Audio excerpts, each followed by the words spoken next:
മെഡിസെപ്പിന്റെ പേരിൽ ജീവനക്കാരുടെയും പെൻഷൻകാരുടെയും കണ്ണിൽ പൊടിയിട്ട് ധനമന്ത്രി കെ എൻ ബാലഗോപാൽ. ബജറ്റിലെ മോഹനസുന്ദര വാഗ്ദാനങ്ങൾ അംഗീകരിച്ചെങ്കിലും മെഡിസെപ്പ് പ്രീമിയത്തിന്റെ കാര്യത്തിൽ നീക്കുപോക്കുണ്ടായില്ല. സർക്കാർ ജീവനക്കാരുടെയും പെൻഷൻകാരുടെയും മെഡിക്കൽ ഇൻഷുറൻസ് പദ്ധതിയായ മെഡിസെപ്പിന്റെ പ്രീമിയം തുക കൂട്ടി സർക്കാർ ഉത്തരവിറക്കിയിരുന്നു. 2026 ജനുവരി മുതൽ 2028 ഡിസംബർ വരെ പദ്ധതി കാലാവധി നീട്ടുകയും ചെയ്തതായി അറിയിച്ചു.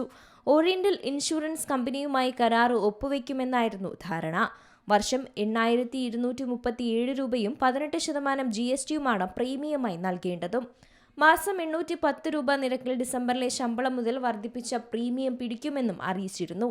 ജീവനക്കാരുടെ കഴിഞ്ഞ മാസത്തെ ശമ്പളത്തിൽ നിന്നും പെൻഷൻകാരുടെ ജനുവരി മാസത്തെ പെൻഷനിൽ നിന്നും പുതുക്കിയ തുക ഈടാക്കാനാണ് ധാരണ. മെഡിസെപ്പ് പദ്ധതിയുടെ രണ്ടാം ഘട്ടത്തിന് തുടക്കം കുറിക്കുന്നതിന്റെ ഭാഗമായാണ് ഈ വർധന എന്നായിരുന്നു ധനവകുപ്പ് വിശദീകരിച്ചതും. നിലവിലുള്ള പദ്ധതിയുടെ അപാകതകൾ പരിഹരിച്ച് കൂടുതൽ മെച്ചപ്പെട്ട രീതിയിൽ പദ്ധതി നടപ്പിലാക്കാനാണ് പ്രീമിയം വർദ്ധിപ്പിച്ചതെന്നായിരുന്നു സർക്കാരിന്റെ വാദം. ജനുവരി 1 മുതൽ പുതിയ നിരക്ക് പ്രാബല്യത്തിൽ വന്നു. സർക്കാർ ജീവനക്കാരിൽ നിന്ന് കഴിഞ്ഞ മാസത്തെ ശമ്പളം മുതൽ പുതുക്കിയ പ്രീമിയം തുക ഈടാക്കി തുടങ്ങുകയും ചെയ്തു. ഇതുമായി ബന്ധപ്പെട്ട് പ്രതിഷേധവുമായി സർവീസ് സംഘടനകൾ രംഗത്തുമെത്തി. നിയമ നടപടികൾ ആലോചിക്കുകയാണെന്നാണ് സർവീസ് സംഘടനകൾ അറിയിച്ചത്. പല സംഘടനകളും ഈ തീരുമാനത്തിനെതിരെ ഹൈക്കോടതിയെ സമീപിക്കാനും ഒരുങ്ങിക്കഴിഞ്ഞു.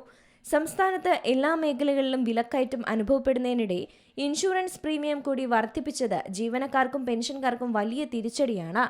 മെഡിസെപ്പ് പദ്ധതിയുടെ രണ്ടാം ഘട്ടം ഫെബ്രുവരി 1 മുതലാണ് നടപ്പിലാക്കുന്നത്. കൂടുതൽ പാക്കേജുകളും കൂടുതൽ ആശുപത്രികളും ചേർത്താണ് മെഡിസെപ്പ് 2.0 നടപ്പിലാക്കുന്നത്.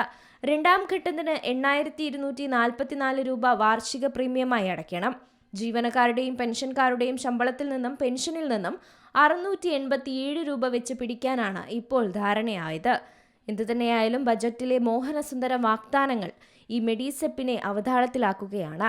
പ്രീമിയം വർദ്ധിച്ചുകൊണ്ടുള്ള ഒരു ആനുകൂല്യങ്ങളും വേണ്ട എന്നുള്ള നിലപാടിലാണ് സർക്കാർ ജീവനക്കാർ. News desk C Malayalam news. ഏറ്റവും പുതിയ വാർത്തകളും വിശേഷങ്ങളും വിരൽ തുമ്പിലറിയാൻ സി മലയാളം ന്യൂസ് എല്ലാ ഡിജിറ്റൽ പ്ലാറ്റ്ഫോമുകളിലും ലഭ്യം.